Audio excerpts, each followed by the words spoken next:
Well, the UFC might be dealing with a real-life scandal. It all comes down to a fight with Isaac Dolgarian and Jardier Del Valle.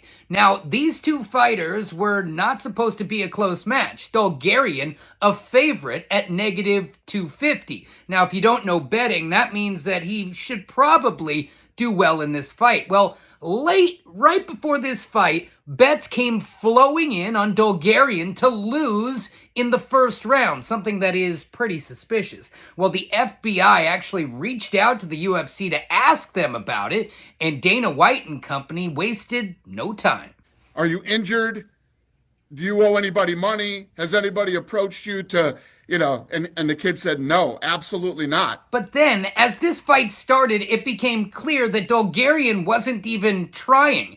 And it wasn't long before things started to go sideways. You can see him sitting there almost waiting to tap out. And when he finally does, losing in the first round, the UFC did exactly what it needed to do after this fight.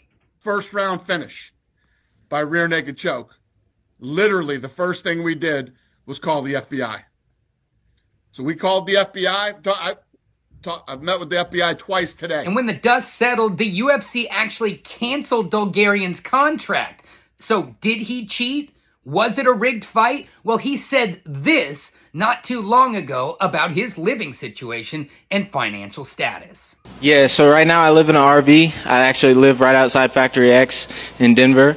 So I live right there. I've been surfing around just trying to make ends meet while I'm training full time. So that 50 G's would change my life around and make my life drastically better. And as if that wasn't bad enough, Dolgarian doubles down in another interview, saying that he should even get a portion of the money that people bet on him. They should put some type of clause, like 3 or 5% of what you make goes to the fighter. So that's how I think they should do it, because we're the ones putting our lives on the line. We're the ones, sacrificing everything, training all day long, losing the social life, all that type of stuff. So yeah, if you're betting on me, I want some of it. So it feels like there's a pretty good chance that there could be something shady going on here, and maybe he took a dive for some cash. But Dana White and company, they have news for people who think they're going to double-cross them in the octagon. We will be your worst enemy.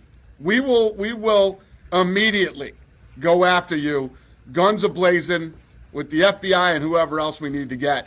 And we will do everything we can to make sure you go to prison. A stern warning, and a warning for you.